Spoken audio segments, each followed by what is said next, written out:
Have you ever heard someone make this kind of comment? Donald Trump is unfit to be the President of the United States because he's had 3 marriages. Or this one, everyone else did it, so we should do it too. How about this one? If you surrender your freedoms, the terrorists have already won. You don't want that, do you? None of these people outright lied, but you may be able to tell there is something wrong with their logic. And you're right, all of these examples are types of logical fallacies. But let's back up a second. Remember that ethos is an appeal to credibility, pathos is an appeal to emotions, and logos is an appeal to logic. Today, we're just going to focus on logos and logical fallacies. Purdue University defines logical fallacies as common errors in reasoning that will undermine the logic of your argument. The University of North Carolina at Chapel Hill defines logical fallacies as defects that weaken arguments. Students commonly confuse logical fallacies with lying, but the two are not necessarily synonyms. You can use logical fallacies and be completely truthful at the same time. For example, it's true that Donald Trump has had 3 marriages. And it may be true that everyone else has already jumped off a cliff. But neither piece of evidence logically supports the claim it is trying to make.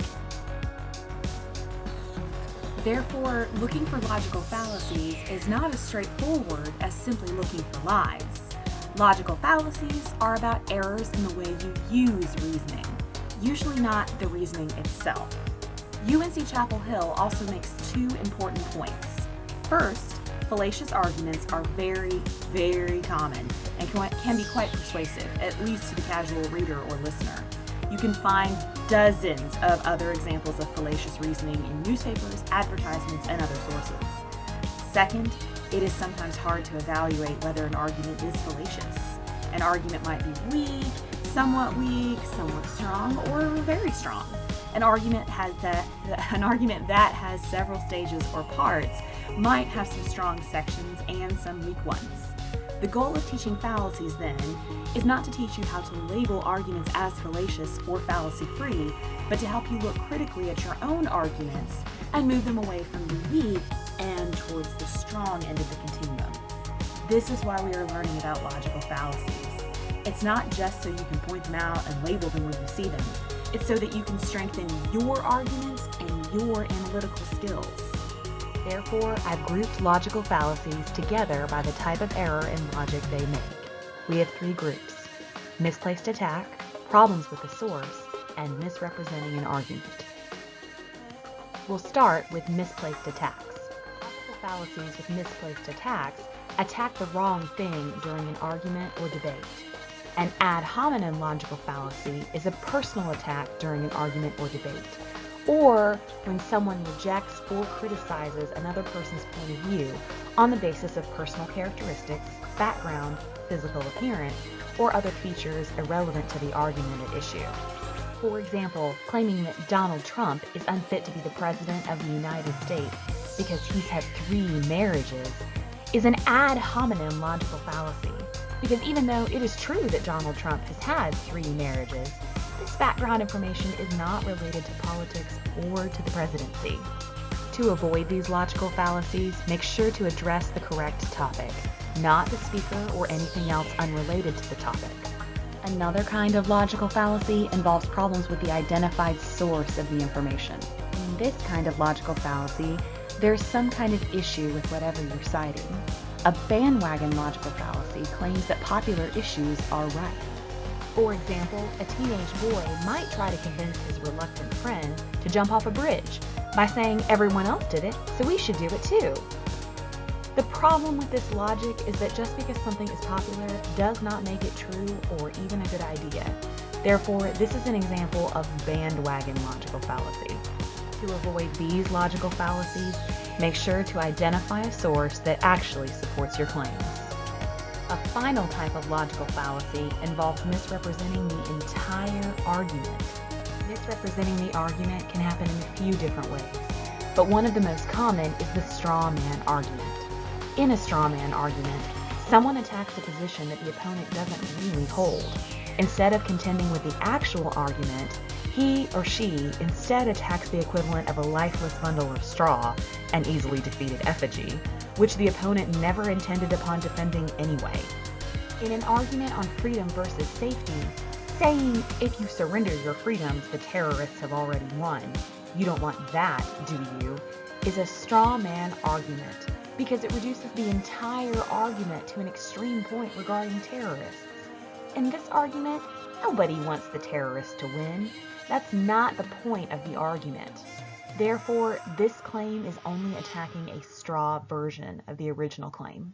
To avoid these logical fallacies, make sure to accurately represent the topic and claims when you argue. There are other examples of logical fallacies, and again, they may not outright lie. However, they attack the wrong thing in an argument, have problems with the source, or misrepresent the argument entirely. We can take away a few things from this. First, remember that the keys to effectively refuting an opponent's point in an argument are addressing the correct topic, not the speaker or anything else unrelated to the topic at hand. Avoid ad hominem. Identify a source that actually supports your claim. Avoid bandwagon. And accurately represent the topic and claims when you argue. Avoid straw man. So now what? What do we do with our newfound logical fallacy skills? Remember that you cannot control what other people are going to say and do, but you can control what you say and do. You can call out logical fallacies when you see other people use them, and it makes those people look a little silly. However, you want to avoid logical fallacies in your arguments because they not only impact your argument, but they also misrepresent you. You can end up looking a little silly too. Everyone ends up looking a little silly sometimes. It's just part of life. However, being aware of these kinds of errors in logic can help you construct stronger arguments, which will actually make you a more credible writer or speaker. For more information on logical fallacies, check out these YouTube videos in the Guide to Common Fallacies on PBS Idea Channel. You can also check out websites like these for even more information on logical fallacies. LogicallyFallacious.com contains an archive of over 300 logical fallacies that you can search and browse. The Internet Encyclopedia of Philosophy provides scholarly, peer-reviewed information on key topics and philosophers in all areas of academic philosophy, including logical fallacies. YourLogicalFallacyIs.com is designed to help you identify and call out dodgy logic wherever it may raise its ugly, incoherent head. This website allows you to link fallacy committers to pages informing them on the logical fallacy he or she committed. Finally, Rational Wiki contains a list of fallacy collections at the bottom of the page, directing you to other helpful resources available on the internet.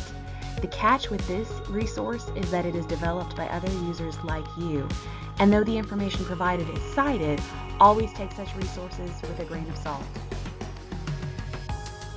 Remember that the goal of this video is not to teach you how to label arguments as fallacious or fallacy-free, but to help you look critically at your own arguments and move them away from the weak and toward the strong end of the continuum. Thanks for watching, and good luck in all your future arguments.